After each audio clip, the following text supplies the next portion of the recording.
నమస్తే ఫ్రెండ్స్, అందరికీ తెలంగాణ తెలుగు ప్రజలందరికీ నా యొక్క నమస్కారాలు. నేను మీ సాయన్న ఫ్రమ్ యుఎస్. ముఖ్యంగా మన తెలంగాణలో జరుగుతున్నటువంటి పరిపాలన విధానము, కేసీఆర్ గారు చేస్తున్న ఆయన యొక్క గాలివాటం, నోటికి ఏదొస్తే అది మాట్లాడతారు చూడు, గాలివాటం. అట్లాంటి గాలివాటంకు చెందినటువంటి కేసీఆర్ని కల్వకుంట్ల చంద్రశేఖరరావు అనే బదులు కరోనా చంద్రశేఖరరావు అంటే బెటర్. కరోనా గురించి నరేంద్ర మోడీ గారు స్టార్టింగ్లో జనతా కర్ఫ్యూ పెట్టినప్పుడు ఎన్ని జాగ్రత్తలు, ఎన్ని నియమ నిబంధనలు పెట్టినప్పటికీ కూడా కేసీఆర్ గారు పాటిస్తున్నట్టే పాటించి ఇక్కడ పాత బస్తీలో మొత్తం వదిలేసి ఇప్పుడు హైదరాబాద్ అంటే మొత్తం తెలంగాణలో ఉన్నటువంటి అన్ని జిల్లాల ప్రజలు హైదరాబాద్ అంటేనే భయపడే పరిస్థితికి తీసుకొచ్చిండ్రు ఈ కేసీఆర్. కరోనా చంద్రశేఖరరావు అంటే చంద్రశేఖరరావుకు అడ్మినిస్ట్రేషన్ తెలియదు, ఆయన చెయ్యాడు, ఆయన ఇంట్లో కూర్చుంటాడు, ఫామ్ హౌస్లో వండుకుంటాడు. పని దొంగ అంటారు చూడండి. ఇప్పుడు గవర్నమెంట్ ఆఫీసులలో కొంతమంది పని దొంగలు ఉంటారు. వాళ్ళు ఏమన్నా అంటే ఇంకా ఎన్నో కథలు చెప్తా ఉంటారు. ఏదో పని మీద రికార్డ్ మీద ఏదో రాసేసి పోతూ ఉంటారు, ఆ పనికి ఈ పనికి అని పబ్లిక్ని ప్రజల బయట తిరుగుతూ ఉంటారు. అటువంటి క్యారెక్టరే ఈ కేసీఆర్. అప్పుడప్పుడు ఆయన తాగినప్పుడు లేకపోతే ఆయన గుర్తుకొచ్చినప్పుడు ఏదో నోటికి వచ్చినప్పుడు మాట్లాడి తెలంగాణ ఉద్యమం మీద మధ్యలో బుడ్రకాన్ లెక్క మధ్యలో వచ్చేసి ప్రజల్ని రెచ్చగొట్టి మొత్తం ఉద్యమం అంతా ఊపులో ఉన్నప్పుడు ఆయన నేనే నడిపిస్తున్నా అన్న ధోరణిలో ఆయన ముందడికి వచ్చేసి నాటకాలు ఆడిండు. మన తెలంగాణ జాతిపిత అయినటువంటి జయశంకర్ సార్ యొక్క ఆత్మ క్షోభించే పరిస్థితిని తీసుకొచ్చిండు కేసీఆర్ గారు. కరోనాతో ప్రజలు ఇంత కొట్టుమిట్టాడుతూ ఉంటే భయంకరమైన వాతావరణం తెలంగాణలో ఉంది అంటే తెలంగాణలో కరోనా పేషెంట్లని పట్టించుకునే నాదుడు ఎక్కడ? గవర్నమెంట్ హాస్పిటల్స్ గురించి, అందులో డాక్టర్ల గురించి ఎంతోమంది విద్యావంతులు, మేధావులు, రాజకీయ నాయకులు ప్రతి ఒక్కరు ప్రభుత్వ ఆసుపత్రిలో ఉన్న ఫెసిలిటీస్ గురించి కానీ, పీపీ కిట్ల గురించి కానీ, మాస్కులు కానీ, శానిటైజేషన్ కానీ, దాంట్లో ఉన్న వర్కర్స్ అంటే క్లీనింగ్ చేసే సిబ్బంది కానీ, డాక్టర్స్ కానీ, నర్సులు కానీ, ఇట్లా ఎన్నో జాగ్రత్తలు తీసుకునే సమయంలో కేసీఆర్కి నిద్రపోవడానికి టైం, అంటే ఇంకా నిద్ర నుంచి లేవడానికి టైం దొరకట్లేదు. ఇంత వరెస్ట్ చండాలమైన మనస్తత్వం, రాక్షసత్వం ఉన్నటువంటి కేసీఆర్ గారు సీఎం అంటే సిగ్గుచేటు అవుతుంది. కేసీఆర్ ఇంత అంటే పోని కొడుకు ఏదో తుడుంకాన్ లెక్క వచ్చేసి ఏదన్నా మంచిగా చేస్తాడేమో అంటే కొడుకు కూడా మినిస్టర్ ఉన్నాడు. కొడుకు అంతకంటే ఇంకా వరెస్ట్ ఫెలో ఉన్నాడు. మాటలకే వీళ్ళంతా మాటలు నేర్చుకున్నారు, మాయల మాటలు నేర్చుకొని పబ్లిక్ని బ్లఫ్ చేస్తూ ఉన్నారు. ఈ బ్లఫ్ ముఖ్యమంత్రి గారు మొత్తం ప్రజల్ని బ్లఫ్ చేసి తన యొక్క ఎమ్మెల్యేలందరినీ ఒంటెలు ఓపిస్తున్నాడు. ఎమ్మెల్యేలందరూ ఆడంగులు అయిపోయినారు, గాజులు దొడుక్కున్నారు. అందరూ గాజులు దొడుక్కొని సిగ్గు శరం లేకుండా కేసీఆర్ దగ్గర బానిసలు ఎక్కడ పడి ఉంటున్నారు.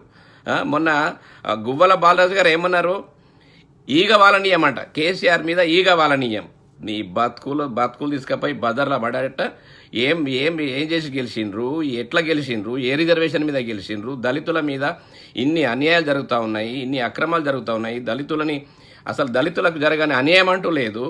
ఈ దళిత మంత్రులు, దళిత ఎమ్మెల్యేలు ఉండి ఏంటి పీకడానికా వీళ్ళు ఉండి?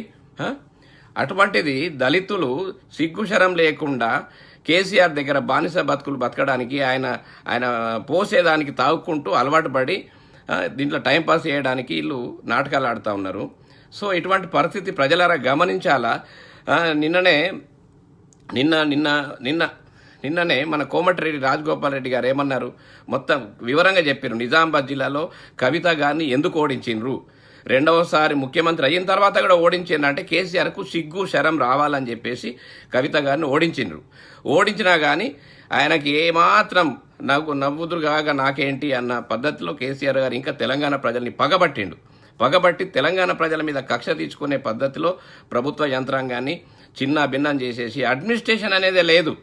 అడ్మినిస్ట్రేషన్ అనేది నీళ్లు. ఎందుకంటే కేసీఆర్కే తెలియదు అడ్మినిస్ట్రేషను.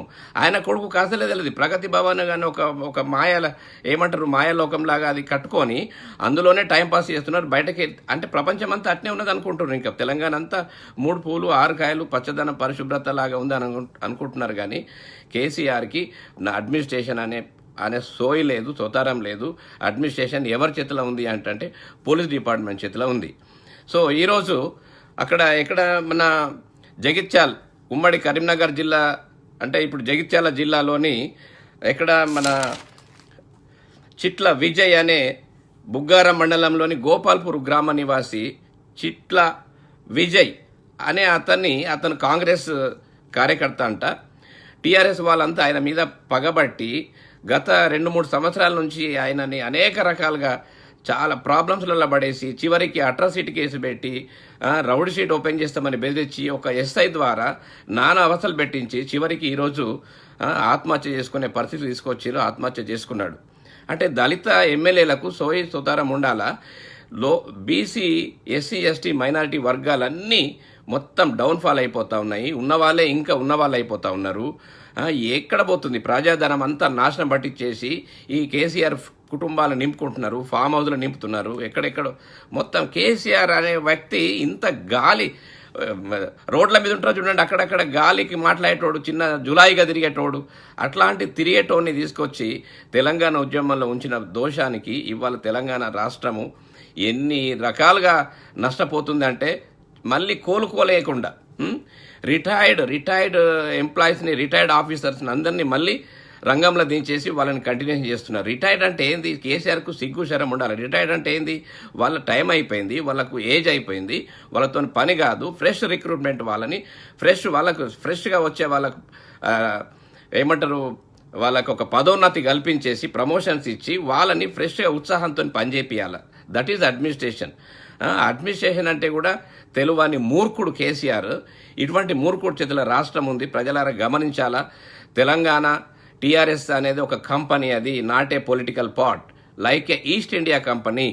ఈస్ట్ ఇండియా కంపెనీ పేరు మీద బ్రిటిష్ వాళ్ళు మన ఇండియాలో ఎట్లా అడుగుపెట్టినరో కేసీఆర్ కూడా తెలంగాణ సెంటిమెంట్ మీద తెలంగాణని కబ్జా చేసిండు. మనం పట్టించుకోలేదు, ఉద్యమం చేసుకుంటూ పోయినాం. కానీ తెలంగాణలో కేసీఆర్ ఎట్లా పాగా వేయాలి, ఆంధ్రోళ్ళ పేరు చెప్పుకుంటూ ఇప్పుడు ఆంధ్రోళ్ళతోనే మొత్తం టైఅప్ అయింది కదా. ఆంధ్ర రిలేషన్స్ అలా కోడలు ఆంధ్రనే, కొడుకు ఆంధ్రోళ్ళతోనే రిలేషను, కాంట్రాక్టర్స్ అన్ని ఆంధ్ర వాళ్ళయే. పేరుకు ఆంధ్ర అంటున్నాడు కానీ కేసీఆర్ ఒరిజినల్గా ఆంధ్రవాడు. అతను ఇక్కడికి వచ్చేసి మన యాస భాష ఆయన ఇట్లా మాట్లాడుకుంటూ అమాయక తెలంగాణ ప్రజల్ని మోసం చేసి వాళ్లకు లేనిపోని అన్ని కల్పించేసి మాయ మాటలు చెప్పి ఓటేపించుకొని పద్ధతులన్నీ కేసీఆర్ దగ్గర ఉన్నాయి. అంతకు మించి వేరే తెలివి ఏమీ లేదు. Telangana is a rich state. Chandrababu Naidu గారి టైం లోపల తెలంగాణ అనేది మొత్తం ప్రపంచ పటంలో ఒక స్టాండర్డ్ సింబల్గా ఉండిపోయింది. అటువంటిది తెలంగాణ ఇప్పుడు రాజశేఖర రెడ్డి గారు ఎంత డెవలప్ చేసిండు, కంటిన్యూ చేసుకుంటూ తెలంగాణ చంద్రబాబు నాయుడు చేసిన దాన్ని కంటిన్యూ చేసుకుంటూ వచ్చారు. ఈ ఇద్దరు ముఖ్యమంత్రుల హయాంలోనే మొత్తం తెలంగాణ డెవలప్ అయింది. అందులో నీళ్లు, నియామకాలు, నిధులు అని చెప్పేసి ఈ యొక్క సెంటిమెంట్ మీద మనందరం కొట్లాడితే తెలంగాణ ఎంతమంది 1200 మంది విద్యార్థులు బలిదానం చేసుకున్నారు.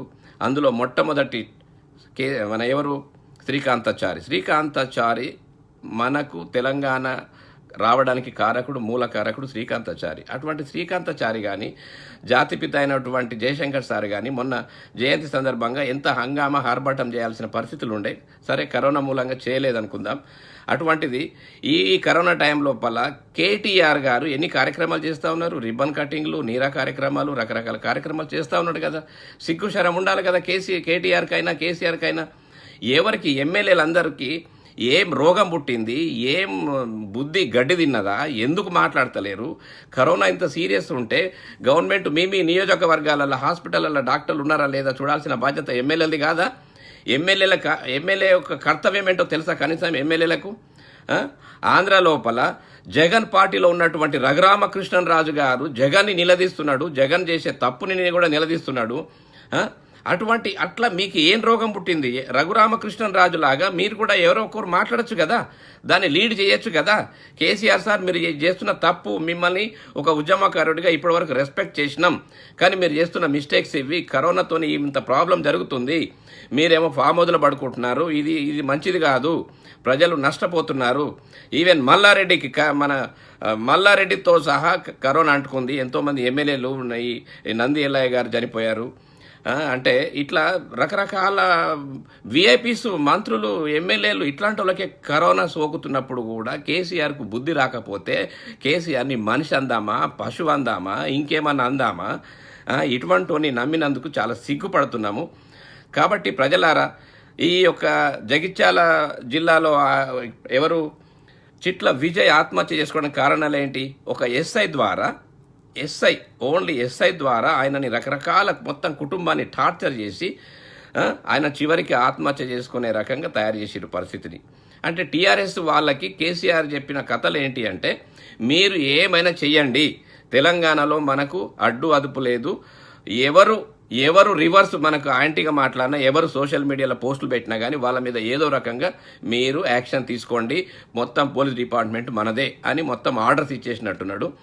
ఈ ప్రజాస్వామ్యబద్ధంగా సాగుతున్న పరిపాలన ఇది. అంటే ప్రజాస్వామ్యంలో ప్రజలకు మాట్లాడే హక్కు లేదా, ప్రశ్నించే హక్కు లేదా? ఈ దోకేబాజ్ కేసీఆర్కి ఏమన్నా తెలుసా అసలు? పోనీ కింద ఉన్న ఎమ్మెల్యేలకు ఏం రోగం పుట్టింది? ఎందుకు క్వశ్చన్ చేయట్లేదు? క్వశ్చన్ చేసిన వాళ్ళన్న ఇప్పుడు ఎంతోమంది మాలాంటి వాళ్ళు సామాజికంగా ఆలోచించి అమెరికాలో ఉన్నప్పటికీ కూడా అక్కడ జరుగుతున్న విషయాలకు స్పందించి ఈ రకంగా సోషల్ మీడియా ద్వారా మేము ముందుకు వచ్చి మాట్లాడుతున్నాను. లోకల్లో ఉన్న ఇంటలెక్చువల్స్కి ఏమైంది? కుల సంఘాలకు ఏమైంది? కుల సంఘాల లీడర్లకు ఏమైంది? కుల సంఘాల పేర్లు పెట్టి ఉద్యమం చేసినాం కదా అప్పుడు. ఈ రకరకాల గ్రామ జేఏసీ నుంచి పడితే కోదండం సార్ జేఏసీ దాకా అందరం కలిసి కష్టపడితేనే కదా తెలంగాణ వచ్చింది. కేసీఆర్ కొర కాదు కదా. తెలంగాణ రావాలని కష్టపడ్డాం కానీ కేసీఆర్ ముఖ్యమంత్రి కావాలని చెప్పేసి ఇప్పుడు కూడా కష్టపడలే. మరి ఇటువంటి తెలంగాణని కేసీఆర్ చేతిలో పెడితే మొత్తం నాశనం పట్టిస్తున్నాడు. 3 లక్షల కోట్లు అప్పు చేసేసిండు.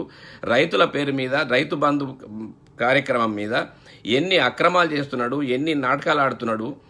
నీళ్లు, నిధులు, నియామకాలు, నీళ్ల విషయం లోపల జగన్ గారు పోతిరెడ్డిపాడు విషయం లోపల అక్కడ ఎంత నష్టం చేస్తున్నాడు. పోతిరెడ్డి మీద ఈయనకి ఏమన్నా అవగాహన ఉన్నదా? అంటే జగన్, కేసీఆర్ ఇద్దరు టైఅప్ అయినరు, పబ్లిక్ని బ్లఫ్ చేస్తున్నారు ఇద్దరు కలిసి. నీళ్ళని మోసం చేసి ఆయన తీసుకుపోతా ఉంటే కేసీఆర్కు మాట్లాడే తెలివితేటలు. చంద్రబాబు మీద మాట్లాడమంటే అంటే మాట్లాడతాడు. అదే జగన్ మీద మాట్లాడాలంటే ఒంటెలు పడుతుంది కేసీఆర్కి. ఎందుకంటే ఆయన చేస్తున్న కార్యక్రమాలు అక్కడ అప్రిషియేట్గా ఉన్నాయి. అక్కడ ఎడ్యుకేషన్ మీద తీసుకునే యాక్టివిటీస్ అట్లా ఉన్నాయి. మరి కేసీఆర్కి ఏం రోగం పుట్టింది? కరోనా మీద ఎన్ని లక్షల టెస్టులు చేస్తూ ఉంటే కేసీఆర్కి ఏం రోగం పుట్టింది? ఇక్కడ కరోనా వచ్చి చచ్చిపోతాడా? మరి ఏంది అసలు? అంటే తెలంగాణ రాష్ట్ర ప్రజల మీద మొత్తం పగబట్టిండా? పక్క పన్న జగన్కున్న సోయి కూడా లేకపోతే ఏమన్నట్టు? ఎపెక్స్ మీటింగ్ ఉంటే ఆ మీటింగ్లకు అంటే దాన్ని తప్పించుకోవడానికి ఎన్ని నాటకాలు ఆడుతున్నాడు. అదే రోజు మీటింగ్ చేసి అంటే ఇవన్నీ నాటకాలు ఏషాలు తెలంగాణ కార్యకర్తలకు కానీ ఎమ్మెల్యేలకు కానీ అర్థం కాదా? అంటే ఎపెక్స్కు సంబంధం లేకుండా ఎటువంటి నిర్ణయాలు తీసుకోవద్దని చెప్పేసి అదొక నియమం ఉంది దాంట్లో. మరి దానికి సంబంధం లేకుండా జగన్ గారు పోతిరెడ్డిపాడు విషయం లోపల ఎన్ని యాక్టివిటీస్ చేస్తున్నాడు. కేసీఆర్ నిద్రపోయిందా? లేకపోతే నాలెడ్జ్ లేదా? ఇప్పుడు పక్కన ఇద్దరు మిత్రులే కదా. జగన్ అయ్యా ఇట్లా కాదు, ఇది పద్ధతి కాదు, మనం ఈ పద్ధతులతో విడిపోయినాము, ఒక సిస్టమేటిక్ ఉండాలా, నువ్వు నేను మన ఇద్దరం గురు శిష్యులు లెక్క ఉండాలా, మీరు ఇట్లా మోసం చేయొద్దు అని చెప్తే ఎంత బాగుండేది. అటువంటిది నేను పబ్లిక్లో ఇట్లా మాట్లాడుతూ ఉంటా, సుప్రీంకోర్టులో కేసు వేస్తా, ఏదో పబ్లిక్ విడదలిగి అది నిల్వదు చేయదు, ఎందుకంటే ఎపెక్స్ ఈజ్ ఫైనల్ అని చెప్పేసి ఇద్దరు కలిసి నాటకాలు ఆడుతున్నారు. జగన్, కేసీఆర్ ఇద్దరు కలిసి తెలుగు ప్రజల్ని బ్లఫ్ చేస్తున్నారు. కనీసం జగన్ అన్న కానీ ఎడ్యుకేషన్ మీద కానీ ఇటు కరోనా మీద కానీ యాక్షన్ తీసుకుంటున్నాడు. కనీసం జగన్ చూసి అన్న సోయి తెచ్చుకోవాలా? ఇటువంటి ఒక రౌడీ రాజ్యం నడుస్తుంది తెలంగాణ లోపల. రౌడీలాగా తయారైపోయిన టీఆర్ఎస్ కార్యకర్తలంతా కలిసి. ఈ యొక్క కార్యకర్తలకు ధీటుగా మళ్ళీ ఒక ఉద్యమం రావాలి. ఇప్పుడు ఉద్యమం ఎట్లా రావాలి అంటే మొత్తం తెలంగాణ రాష్ట్రంలో ఉన్న తెలంగాణ టీఆర్ఎస్ వాళ్ళ జెండాలు ఒకే రోజు మొత్తం మూకుమ్మడిగా జెండాలను బీకేసే రోజు రావాలా. అప్పటికి కానీ తెలంగాణ రాష్ట్రం బాగుపడదు. ప్రతి గ్రామంలో హరీష్ రావు గారు పెద్ద పెద్ద ప్లాన్లు చేస్తారు. ఊరంతా గ్రామాభివృద్ధి కమిటీ పేరు మీద పెట్టేసి ఊరంతా కలిసి ఒక డిసిషన్ తీసుకున్నట్టు. అంటే ఈ డిసిషన్ తీసుకునే సిస్టమ్ లోపల డెమోక్రసీ అనేది తెలుసా హరీష్ రావు గారికి? మూకుమ్మడి నిర్ణయాలు, మూకుమ్మడి యొక్క డిసిషన్ తీసుకొని ప్రజలందరినీ ఇగో మన అందరం టీఆర్ఎస్కి ఓటేయాలంటే ఓటేయాలి అంతే.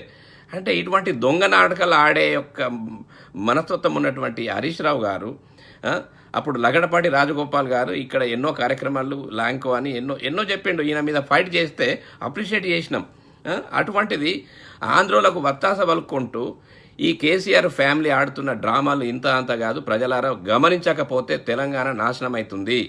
రైతు బంధు ఒకటే అని మంచి అనుకుంటే రైతు బంధు పేరు మీద రైతులన్నీ దగా చేస్తున్నాడు. ప్రజలారా, అప్పు చేసి రైతులకు ఇస్తున్నాడు. అది తెలంగాణ రాష్ట్ర వచ్చే డబ్బుతోని కాదు, తెలంగాణ రాష్ట్ర ఆదాయంతోని కాదు, మొత్తం అప్పులు చేసి ఓటు బ్యాంక్ కొరకు రైతు బంధు అనే స్కీమ్ నడిపిస్తున్నాడు. అంతేగాని ప్రజల మీద మక్కువతోని కాదు. అదే మరి రేట్లు ఉన్నాయా, గిట్టుబాటు ధరలు ఉన్నాయా అంటే అవి లేవు. మరి గిట్టుబాటు ధరలు అంటే అది ఎంతో ఇంటర్నేషనల్ ప్రాసెస్గా ఆలోచించాల్సి ఉంటుంది. సెంట్రల్ గవర్నమెంట్తోని ఎన్నో ఆలోచించాల్సి ఉంటుంది. అట్లా అయితే తప్ప ఈ యొక్క గిట్టుబాటు ధర రాదు. అటువంటిది కేసీఆర్కు కనీసం సెక్రటరీకి ఓనోడికి సెక్రటరీని కూల్చిండు. ఇప్పుడు స్కూల్లో September 1 నుంచి స్కూల్ స్టార్ట్ చేస్తా అంటుండు. టీచర్లు ఉన్నారా? విద్యాశాఖ మంత్రి సబితా ఇంద్రారెడ్డి గారు మరి ఇప్పుడు ఎంతమంది టీచర్లను అపాయింట్ చేసిండ్రు? ఇప్పుడు September 1 నుంచో 5 నుంచో ఏదో ఒక రోజు స్టార్ట్ చేస్తారు. టీచర్లు ఉన్నారా? స్కూళ్ళకు సరిపడే టీచర్లు ఉన్నారా? ఏమన్నంటే విద్యార్థులు లేరన్నారు. విద్యార్థులు తెలంగాణ వచ్చినప్పటి నుంచే సర్కారు బడులు ఎందుకు డౌన్ఫాల్ అవుతున్నాయి? కేసీఆర్ చేస్తున్న నాటకాలు కాదు. మరి ఇట్లా చేసుకుంటా పోతే ఎప్పుడు తెలంగాణ బాగుపడేది? కామన్ పీపుల్ డెవలప్ కాకపోతే తెలంగాణ రాష్ట్రం డెవలప్ అయితే ఎట్లయితుంది? కాబట్టి కామన్ పీపుల్కు ఉపయోగపడే ఈ సిస్టమ్స్ అన్నింటినీ ఒక్కొక్కటి క్లోజ్ చేస్తూ ఉండి విద్యా వైద్యాన్ని నాశనం పట్టిస్తున్నాడు. వైద్యం మొత్తం ఆయన కంపెనీకి, ఆయన సంబంధించిన యశోద హాస్పిటల్ కానీ అవన్నీ కానీ ఆయనకు సంబంధించిన గ్రూపే మొత్తం స్టార్ట్ చేసింది. ఇవన్నీ అయిన తర్వాత అప్పుడు ఏమంటారు, ఆరోగ్యశ్రీ కింద పెడతారు. అంటే పబ్లిక్ అంతా గవర్నమెంట్ హాస్పిటల్కి పోవద్దు, ప్రైవేట్ హాస్పిటల్కి పోవాలా, ప్రజల డబ్బుని ఆరోగ్యశ్రీ పేరు మీద ఈ ప్రైవేట్ హాస్పిటల్కు దారదత్తం చేయాలి. మరి కేసీఆర్ గారికి ప్రభుత్వ హాస్పిటళ్లలో, గవర్నమెంట్ హాస్పిటల్లో డాక్టర్ని ఫిలప్ చేయాలన్న సోయి లేనోడు మనకు సీఎం అంటే ప్రజలు ఏం ఆలోచిస్తున్నట్టు? ఎమ్మెల్యేలు కింద ఉన్న వాళ్ళు ఏం ఆలోచిస్తున్నట్టు? ఎమ్మెల్యేలకు సోయి లేకపోతే మీరు ఎమ్మెల్యేల మీ బాధ్యతలు ఏంటి? మీ యొక్క ఆలోచన ఏంది? అసలు ప్రజల మీద మీకున్న అవగాహన ఏంది? రఘురామకృష్ణరాజు గారు ప్రతి విషయానికి జగన్ పార్టీలో ఉండి జగన్ను చేసే తప్పులని నిలదీస్తున్నాడు. దట్ ఈజ్ అంటే అదొక సిస్టమ్ అనేది మీరు గమనిస్తలేరా? ఏమనంటే పార్టీల పేరు, ఆ పార్టీ ఈ పార్టీ పేరు పెడతారు. ఏ పార్టీ కాదు. మనం ఒక ప్రజాస్వామ్యబద్ధంగా ప్రజలకు పరిపాలన సరిగ్గా అందుతుందా లేదా, కనీసం ఎంఆర్ఓ ఆఫీసులా కానీ ఎండిఓ ఆఫీసులలో కానీ ప్రాపర్ స్టాఫ్ ఉన్నారా లేదా? ఈ స్టాఫ్ లేకపోతే అడ్మినిస్ట్రేషన్ ఎట్లా జరుగుతుంది? ఇప్పుడు అతను ఈ చిట్ల విజయ్ అనే ల్యాండ్లోకి వెళ్ళి ఆయన ప్రైవేట్గా ఒక రోడ్ వేస్తున్నారంట. ఆ రోడ్డు అందులోకి వెళ్ళి కాకుండా ఏదో ఆ రోడ్డు సంబంధించిన విషయం అది. దాంట్లో చిలికి ఎస్ఐని పెట్టేసి ఇన్ని రకాలుగా అరెస్ట్మెంట్ చేసేసిండ్రు. అదే రకంగా కేసీఆర్ ఫామ్ హౌస్లోకి పోయేటప్పుడు కూడా ఒక రోడ్ వేసిండ్రు. అందులో ఒక పంపు ఉండే, రాత్రికి రాత్రి దౌర్జన్యంగా రోడ్ వేసిండ్రు. ఇది కేసీఆర్ ఏం గడ్డి తింటుండా? ఏమన్నా ఇంకేమన్నా ప్రజలు చిన్న పిల్లలు ఎరిగింది తింటున్నాడా? ఏం మైండ్ పనిచేస్తుంది? చెప్పేదంతా ఒకటి, చేసేదంతా ఒకటి. ఇంత రాక్షసత్వం మనసులో పెట్టుకొని కేసీఆర్ పైకి గంభీరమైన మాటలు మాట్లాడే ఒక నటుడు KCR is not a CM పోస్టుకు ఎలిజిబుల్ కాదు. మాటల గారడి నేర్చుకున్నాడు. ఆయన కుటుంబం అంతా అంతే. తెలంగాణ ప్రజలు పిచ్చోళ్ళు అనుకుంటారు ప్రజల్ని. ప్రజలారా, ఇప్పటికైనా నిలదీయకపోతే ఈ కేసీఆర్ ఫ్యామిలీ తెలంగాణ రాష్ట్రాన్ని మొత్తం కొల్లగట్టుకపోతుంది. మొత్తం కొల్లగట్టుకుపోయిన తర్వాత ఎవరు వచ్చి సీఎం పదవి చేపట్టినా దీన్ని సెటిల్ చేయడం కష్టం. ఎందుకంటే వాళ్ళు ట్యాక్సులు పెంచాల్సి వస్తుంది, ఇంకా ఎన్నో చేయాల్సి వస్తుంది. అయితే తప్ప తెలంగాణ రాష్ట్రం సెట్ కాదు. ఉన్నదంతా వీళ్ళే దోచుకపోయినాక తర్వాత సీఎంలు వచ్చి ఏం పని చేస్తారు? కాబట్టి ప్రజలారా, మీరు గమనించాలా, ఒక సినిమాలలో విలన్ ఉంటాడు కదా, విలను ఏం చేస్తాడు? ఫస్ట్ మనకు సినిమా ఎండింగ్ దాకా విలన్ ఎవరు అర్థం కాని పరిస్థితిలో మెయింటైన్ చేస్తూ ఉంటాడు. కానీ విలన్ దగ్గర ఉన్న ఎవరైతే గుండగాళ్ళు ఉంటారో ఆ గుండగాళ్ళే మన ఎమ్మెల్యేలు. ఆ ఎమ్మెల్యేల కింద పనిచేసే కార్యకర్తలంతా గుండగాళ్ళ లెక్క. అంటే ప్రజలు ఏం చేయాలి? ఇప్పుడు కేసీఆర్ ఎదుర్కోవాలంటే ఈ గుండగాళ్ళని ఎదుర్కోవాలా? అంటే గుండగాళ్ళు అంటే ఇప్పుడు ఎమ్మెల్యేలు ప్రజాస్వామ్యబద్ధంగా ఎన్నిక కాబడిన బట్టి ఎమ్మెల్యేలు. మరి ఎమ్మెల్యేలకు మనం ఏం చేయాలి? మన కర్తవ్యం ఏంటి? ప్రజాస్వామ్యబద్ధంగా మన పబ్లిక్లో ఉన్నటువంటి సమస్యల్ని ఎమ్మెల్యేలతోని వినదించి వాళ్ళు వినకపోతే రాజీనామా చేయించే దిశగా మనం ప్రయత్నం చేయాలా? ఎమ్మెల్యేలు ఒక 50-60 మంది ఎమ్మెల్యేలను రాజీనామా చేపిస్తే తెలంగాణ లోపల కేసీఆర్ గవర్నమెంట్ అవుట్. 50-60 మంది ఎమ్మెల్యేల దగ్గర బోల్డ్ అని తప్పులు ఉన్నాయి. వాళ్ళ దగ్గర చేయరాని ఎన్నో రకాల తప్పులు చేస్తూ ఉన్నారు. తప్పులు నిలదీసే పరిస్థితి ప్రజల దగ్గర ఎందుకు ఉండట్లేదు? ఓటేయంగానే అయిపోయినా బాధ్యత అక్కర్లేదా? ఓటేసినప్పుడు అడిగే హక్కు లేదా? ఇట్లా అడగకపోతే ఈ ప్రజాస్వామ్యాన్ని ఎవరు కాపాడేది? ఎలా కాపాడుకుందాం? మేమంతా ఉద్యమం చేసింది తెలంగాణ బాగుపడుతుందని చెప్పేసి ఎన్నో రకాలుగా ఒక ఏమని చెప్పిండు, ఆ హైదరాబాద్ని డల్లాస్ చేస్తున్నాడు, ఆ పాత బస్సుని ఇస్తాంబుల్ చేస్తున్నాడు, కరీంనగర్ పోతే అదే ఒక లండన్ చేస్తున్నాడు. ఏంటి ఈ మాటలు ఏమన్నా ఒక నమ్మశక్యమైన మాటలేనా ఇవి? రోడ్లు కనీసం రోడ్లలో గుంతలు పూడ్చే దిక్కు లేదు. ఇప్పుడు జిఎస్ఎంసీ ఎన్నికల మేనిఫెస్టో పెట్టుకున్నారు, ఇప్పుడు ఆ నాటకాలు ఆడుతా ఉన్నాడు కేటీఆర్ గారు. ఎటు తిరిగి ఎలక్షన్లు వచ్చినాయి అంటే కథ నాటకాలు నాటకాలు నాటకాలు, పబ్లిక్ని మొత్తం గొర్రెదాటుడు దాటిచ్చే రకంగా పబ్లిక్ని వాడుకుంటున్నాడు కేసీఆర్. అందుకే ప్రజలారా ఆలోచించాలా, కేసీఆర్ ఉన్న రోజులు తెలంగాణ నాశనం అవుతుంది. కేసీఆర్ని గద్దె దించాలా, ఆయన గద్దె దిగడు, మనమే గల్ల వట్టి కిందికి దించేటట్టు చెయ్యాలా. ఆయన గద్దె దిగడు, ఆ కుర్చీలో కూర్చుంటే చచ్చిపోతాడా మరి ఏందో తెలియదు. కానీ కేసీఆర్ అనేటోడు 10 ఏళ్ల నుంచి ఎన్నో మైండ్ల క్రూర బుద్ధిని వక్ర బుద్ధి పెట్టుకొని ఈ యొక్క ఉద్యమం ముందుకొచ్చిండు. జయశంకర్ సార్, కోదండం సార్ లేకపోతే ఉద్యమం ముందుకు వచ్చేది కాదు, మాలాంటి వాళ్ళ ముందుకు వచ్చేది కాదు. ఎంతోమంది కుల సంఘాలు కానీ ఎన్జిఓస్ కానీ ఈ యొక్క రకరకాల సంస్థలు ఈ సాంస్కృతిక కార్యక్రమాలు ధూమ్ధాముల ద్వారా ప్రజల చైతన్యం తెచ్చి అప్పుడు ఎంతో కష్టపడ్డాము.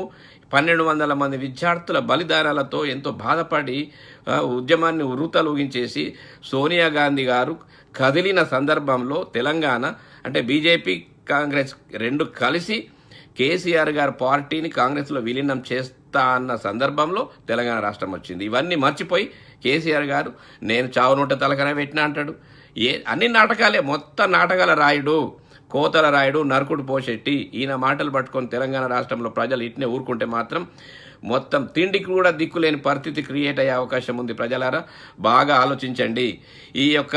ఈ మెగా కృష్ణారెడ్డి వాళ్ళు ఉన్నారు కదా, వాళ్ళంతా వాళ్ళ బస్సుల కంపెనీ ఏదో పెట్టుకొని ఆయనకి ఏదో ల్యాండ్స్ మొత్తం పెద్ద ఎత్తున ల్యాండ్ ఇచ్చే ఆలోచనలు ఉన్నారు. డబుల్ బెడ్రూమ్ల ఆలోచన ఎటుపోయింది? అవన్నీ ఇంకా కంప్లీట్ అయినాయా? 3 ఎకరాల ల్యాండ్ అన్నాడు. దీనికి ల్యాండ్ దొరకదు, కానీ మెగా కృష్ణారెడ్డికి ల్యాండ్ ఇవ్వడానికి మాత్రం ఎక్కడెక్కడో ప్లాన్ చేస్తూ ఉన్నారు. అటుపోతే ఆయన చేస్తున్న క్రిమినల్ యాక్టివిటీ చూడండి. ఇంకొకటి ఎన్ఆర్ఐ పాలసీ అన్నాడు. ఎన్ఆర్ఐ పాలసీ అని చెప్పేసి మొత్తం ఎప్పటి నుంచో కేరళ అనుకుంటా, కేరళలో ఎన్ఆర్ఐ పాలసీ ఎట్లా అప్లై చేస్తున్నారో మొత్తం ఆ బృందం పోయింది, అక్కడ స్టడీ చేస్తుంది. ఎన్ఆర్ఐ పాలసీ తీసుకొచ్చేసి గల్ఫ్లో ఉన్న కార్మికులందరినీ ఆదుకుంటామని చెప్పేసి ఎన్నో ప్రగల్భాలు పలికిండు. చివరికి లాస్ట్కి ఏం చేసాడు, మధ్యలో కొంతమందిని జమ చేసి దానికి గల్ఫ్ బోర్డ్ అనే ఒకటి క్రియేట్ చేసిండు. అంటే డివైడింగ్ పాలసీ కేసీఆర్కి వెనతో పెట్టిన విద్య. 1% కూడా సరిగా లేనటువంటి తెలంగాణ రాష్ట్రంలో వీళ్ళ జనాభా 99% మొత్తం డామినేట్ చేసి నాశనం పట్టిస్తున్నారు. ప్రజలారా 90% మనం అనుకుంటే ఎంతసేపు కేసీఆర్ 50-60 మంది ఎమ్మెల్యేలను రాజీనామా చేపిస్తే తప్ప తెలంగాణ బాగుపడదు. ఈ కేసీఆర్ గద్దె దించుతే తప్ప, దించడం కాదు, కాళ్ళు చేతులు గల్ల పట్టుకొని కింద నూకి పాడేస్తే తప్ప ఆయన పోడు. రాజీనామా చేయండి. ఉత్తమ్ కుమార్ రెడ్డి సింపుల్గా అంటాడు, ఉత్తమంగా మాట్లాడతాడు, రాజీనామా చేయండి. ఆయన చేస్తాడా రాజీనామా? మొత్తం ఎమ్మెల్యేలతో రాజీనామా చేపియాలా, ఎంపీలతో రాజీనామా చేపియాలా, ప్రజలు తిరుగుబాటు చేయాలా, రెవల్యూషన్ రావాలా, సివిల్ వార్ రావాలా, అయితే తప్ప తెలంగాణ బాగుపడే ఛాన్స్ లేదు. మిత్రులారా బాగా ఆలోచించండి. Thank you so much. Bye. Hi friends, మా టుడే టుమారో యూట్యూబ్ ఛానల్ చూస్తున్నందుకు చాలా థ్యాంక్స్. మరిన్ని లేటెస్ట్ వీడియోస్ కోసం వెంటనే సబ్స్క్రైబ్ చేయండి. అలాగే ఈ బెల్ ని కూడా రింగ్ చేసేయండి. మా నోటిఫికేషన్స్ అన్ని మీ మొబైల్లో వస్తాయి. అలాగే మా వీడియోస్ మీకు నచ్చితే లైక్ చేయండి, షేర్ చేయండి, నచ్చకపోతే కామెంట్ చేయండి.